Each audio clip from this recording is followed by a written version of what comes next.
نبی مجھے اللہ کی راہ میں قربان کرنے کے لیے لے جا رہے ہیں۔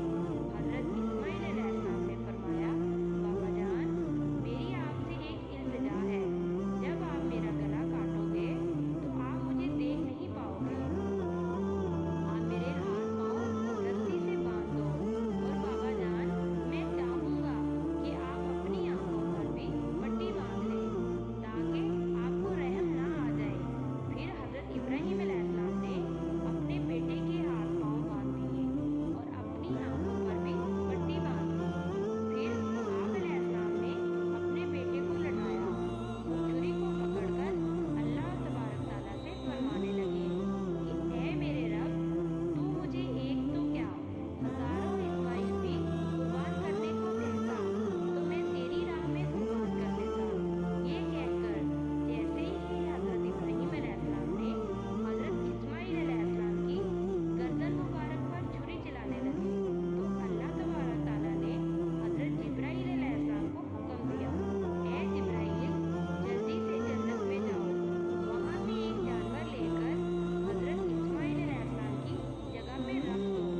حضرت ابراہیم علیہ السلام اپنے امتحان میں پاس ہو چکے تھے۔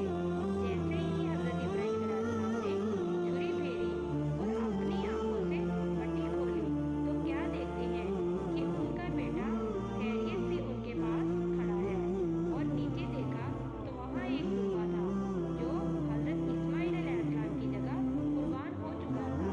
وہ دمبا جس کو لوگ بھیڑ بھی بولتے ہیں۔ حضرت ابراہیم علیہ السلام نے اللہ کا شکر ادا کیا۔ تبھی غیب سے آواز آئی، اللہ تعالیٰ فرماتا ہے، اے ابراہیم، تیرے اس امتحان کو قیامت والے دن تک یاد رکھا جائے گا، اور تیری سنت کو ایمان والے ہر سال یاد کریں گے اور میری راہ میں جانور قربان کریں گے۔ اور تب سے ہی یہ سلسلہ جاری ہوا۔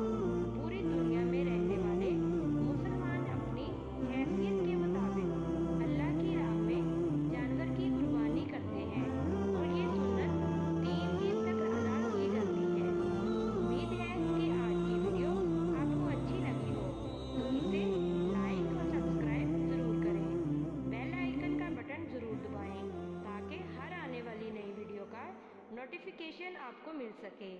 ملتے ہیں اگلی ویڈیو میں، تب تک کے لیے اللہ حافظ۔